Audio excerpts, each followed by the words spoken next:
말씀 톡톡. 주의 말씀 의지하여 믿음으로 그물 던져 믿는 자에게 능치 못함 없네. 제18장. 예수께서 이 말씀을 하시고 제자들과 함께 기드론 시내 건너편으로 나가시니 그곳에 동산이 있는데 제자들과 함께 들어가시니라. 그곳은 가끔 예수께서 제자들과 모이시는 곳이므로 예수를 파는 유다도 그곳을 알더라. 유다가 군대와 대제사장들과 바리새인들에게서 얻은 아랫사람들을 데리고 등과 횃불과 무기를 가지고 그리로 오는지라. 예수께서 그 당할 일을 다 아시고 나아가 이르시되, 너희가 누구를 찾느냐? 나사렛 예수라. 내가 그니라. 그를 파는 유다도 그들과 함께 섰더라. 예수께서 그들에게 내가 그니라 하실 때에 그들이 물러가서 땅에 엎드러지는지라. 이에 다시 누구를 찾느냐? 나사렛 예수라. 너희에게 내가 그니라 하였으니 나를 찾거든 이 사람들이 가는 것은 용납하라. 하시니 이는 아버지께서 내게 주신 자 중에서 하나도 잃지 아니하였사옵나이다. 하신 말씀을 응하게 하려 함이로라. 이에 시몬 베드로가 칼을 가졌는데 그것을 빼어 대제사장의 종을 쳐서 오른편 귀를 베어버리니 그 종의 이름은 말고라. 칼을 칼집에 꽂으라. 아버지께서 주신 잔을 내가 마시지 아니하겠느냐? 이에 군대와 천부장과 유대인의 아랫사람들이 예수를 잡아 결박하여 먼저 안나스에게로 끌고 가니 안나스는 그 해의 대제사장인 가야바의 장인이라.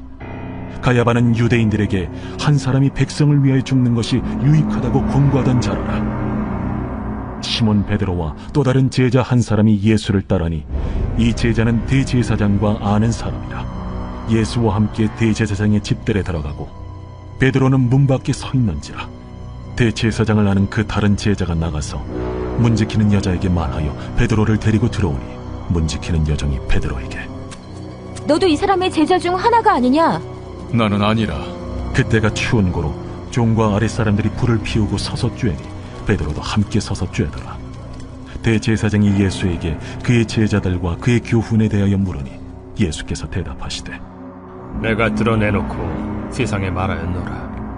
모든 유대인들이 모이는 회당과 성전에서 항상 가르쳤고 은밀하게는 아무것도 말하지 아니하였거늘 어찌하여 내게 묻느냐? 내가 무슨 말을 하였는지 들은 자들에게 물어보라. 그들이 내가 하던 말을 아느니라. 이 말씀을 하심에 곁에 섰던 아랫사람 하나가 손으로 예수를 쳐 이르되, 내가 대제사장에게 이같이 대답하느냐? 내가 말을 잘못하였으면 그 잘못한 것을 증언하라. 바른 말을 하였으면 내가 어찌하여 나를 치느냐? 안나스가 예수를 결박한 그대로 대제사장 가야바에게 보내니라. 시몬 베드로가 서서 불을 쬐더니 사람들이 묻되, 너도 그 제자 중 하나가 아니냐? 베드로가 부인하여 이르되, 나는 아니라. 대제사장의 종 하나는 베드로에게 귀를 잘린 사람의 친척이라 이르되, 네가 그 사람과 함께 동산에 있는 것을 내가 보지 아니하였느냐? 이에 베드로가 또 부인하니 곧 갈기 울더라. 그들이 예수를 가야바에게서 관정으로 끌고 가니 새벽이라. 그들은 더럽힘을 받지 아니하고 유월절 잔치를 먹고자 하여 관정에 들어가지 아니하더라. 그러므로 빌라도가 밖으로 나가서 그들에게 말하되, 너희가 무슨 일로 이 사람을 고발하느냐? 이 사람이 행악자가 아니었더라면 우리가 당신에게 넘기지 아니하였겠나이다. 너희가 그를 데려다가 너희 법대로 재판하라. 유대인들이 이르되, 우리에게는 사람을 죽이는 권한이 없나이다. 이는 예수께서 자기가 어떠한 죽음으로 죽을 것을 가리켜 하신 말씀을 응하게 하려 함이로라. 이에 빌라도가 다시 관정에 들어가 예수를 불러 이르되, 내가 유대인의 왕이냐? 이는 네가 스스로 하는 말이냐? 다른 사람들이 나에 대하여 내게 한 말이냐? 빌라도가 대답하되, 내가 유대인이냐? 내 나라 사람과 대제사장들이 너를 내게 넘겼으니 내가 무엇을 하였느냐? 내 나라는 이 세상에 속한 것이 아니니라. 만일 내 나라가 이 세상에 속한 것이었더라면 내 종들이 싸워 나로 유대인들에게 넘겨지지 않게 하였으리라. 이제 내 나라는 여기에 속한 것이 아니니라. 그러면 내가 왕이 아니냐? 네 말과 같이 내가 왕이니라. 내가 이를 위하여 태어났으며 이를 위하여 세상에 왔나니 곧 진리에 대하여 증언하려 함이로라. 무릇 진리에 속한 자는 내 음성을 듣느니라. 진리가 무엇이냐? 이 말을 하고 다시 유대인들에게 나가서 이르되 나는 그에게서 아무 죄도 찾지 못하였노라.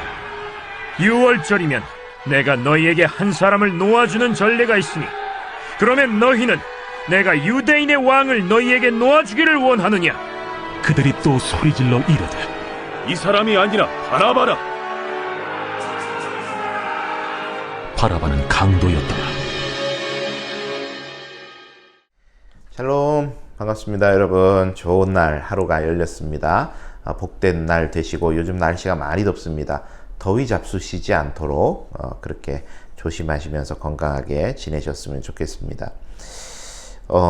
하나님께서 우리에게 주신 사명을 주로 십자가라고 표현을 하죠. 사명이라고도 하고 십자가라고도 합니다.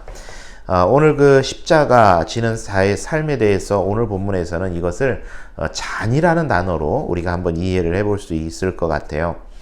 11절의 말씀에 보면 예수께서 베드로더러 이르시되 칼을 칼집에 꽂으라. 아버지께서 주신 잔을 내가 마시지 아니하겠느냐 하시니, 이제 예수님 잡혀가시게 돼요. 요한복음에서는 예수님의 겟세마네 기도에 대해서 따로 적지는 않았습니다만 오늘 본문에 아마 1절에서 3절 사이쯤이 예수님 겟세마네 기도 장면이 될 것 같습니다. 그 기도를 마치고 군인들에게 잡히시게 되는데 그때 베드로가 칼을 빼서 말고라고 하는 종의 귀를 내려치게 되는 사건이 일어나죠. 그때 예수님께서 하셨던 말씀이 이 11절의 말씀입니다. 칼을 도로 칼집에 꽂아라.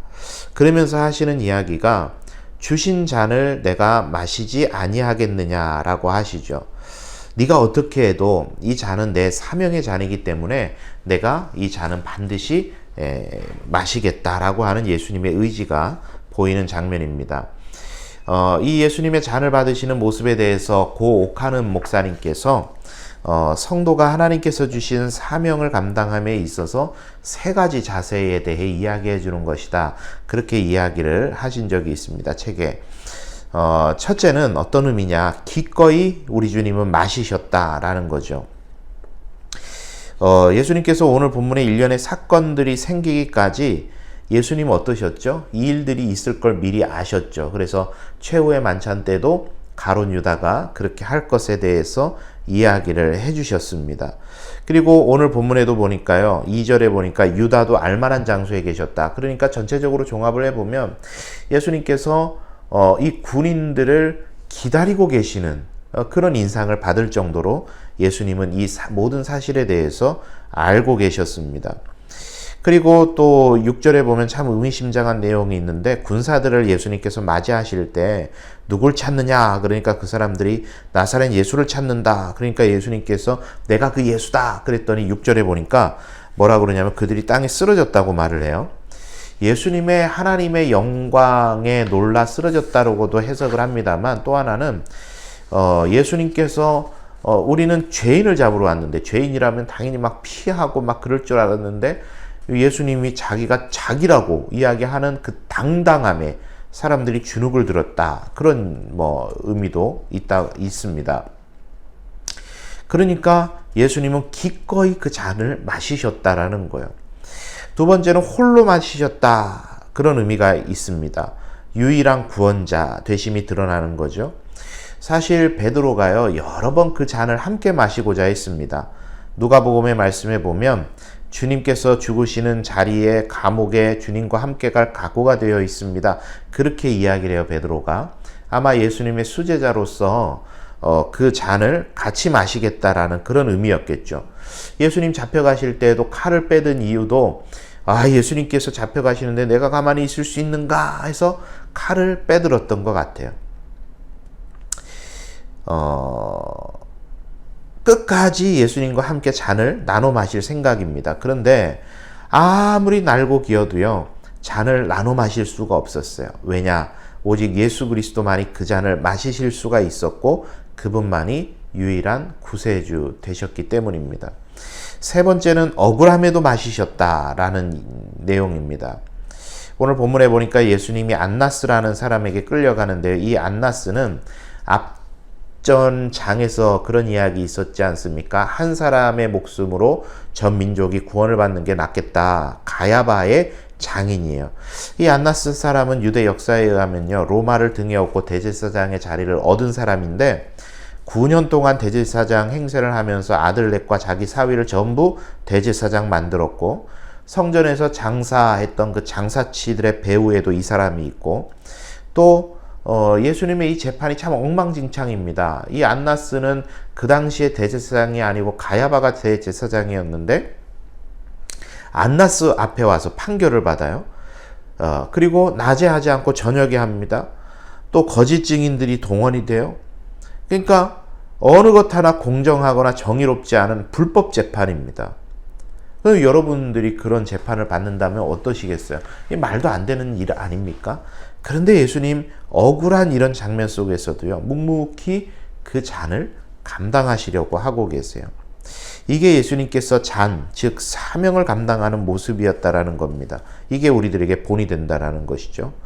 하나님께서 저와 여러분에게 주신 잔이 있어요. 교회에서 직분으로 주신 잔도 있고, 또 사회에서 여러분의 일로서 주신 그런 잔들도 있습니다. 그 사명의 잔들을 우리가 감당할 때, 첫째는 기꺼이, 둘째는 홀로 하더라도 기꺼이, 셋째는 억울함에도 불구하고 기꺼이 감당하는 그런 모습이 하나님께서 기뻐하시는 모습 아니겠나 싶습니다. 여러분, 오늘 하루 교회에서나 삶의 자리에서나 하나님께서 맡겨주신 그 잔, 기꺼이 내가 혼자라도 하겠다, 억울하더라도 참고 감당하겠다, 그런 마음으로 감당하신다면 하나님께서 더 좋은 길로 우리를 인도하시지 않을까 싶습니다. 오늘 하루도 그렇게 복되게 살아가시는 우리 성도님들 다 되시기를 바랍니다. 여러분, 좋은 하루 되시고 내일 또 만나 뵙도록 하겠습니다.